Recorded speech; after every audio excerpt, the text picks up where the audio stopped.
We try and look at value as opposed to just price. And our value equation is always the experience consumers receive over the price that they pay. So we're constantly looking at the entire value equation. So within the last 5 years with our Plan to Win, we've re-imaged 50% of our restaurants globally. So we're trying to create better in-store experience, nicer dining rooms, contemporary, comfortable environments for consumers to visit. We're trying to expand accessibility to the restaurant through extended hours. We're trying to add great new premium products that give consumers more choice when it comes to menu offering.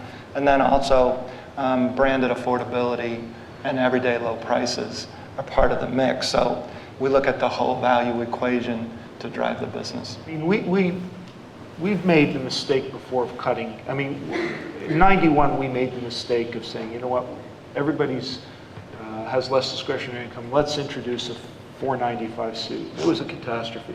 It made no sense. It wasn't at our quality standard. The people who bought it were disappointed in it, and it was the wrong thing. So we know that this time it's not about cutting back on who we are or what our quality is. We understand our quality standard very well.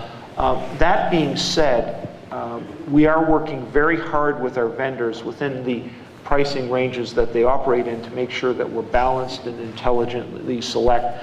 Sometimes in good times you tend to, oh, this fabric is so great, let's go for it. Well, that's a $1,500 suit from Boss, and you say, well, does a $1,500 suit from Boss make sense? The answer is no. Let's reevaluate. So we're being a little stricter and more disciplined.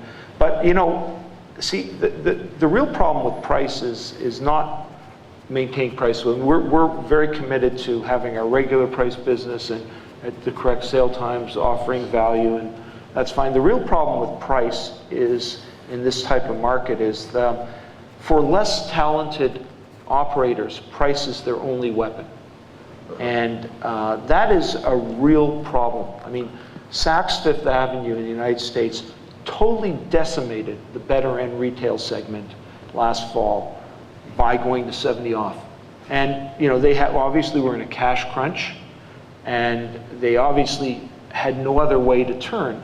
And so they were terribly over inventoried, and so they went about it with that technique, and the net result was a lot of very well-planned and well thought out retail selections had to fall into price line. And a lot of people say, well, it's bad when you have smart competitors. In many ways, it's bad when you have really dumb competitors, because they only have competitors. What? Or broke competitors. Or broke competitors, That's because right. all they know is price.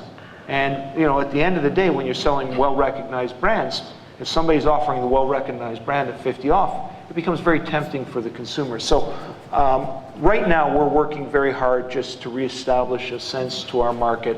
And I think most of the better retailers in the United States are trying to do the same. We'd rather sell less and have our conventional sale periods than to fall back on price.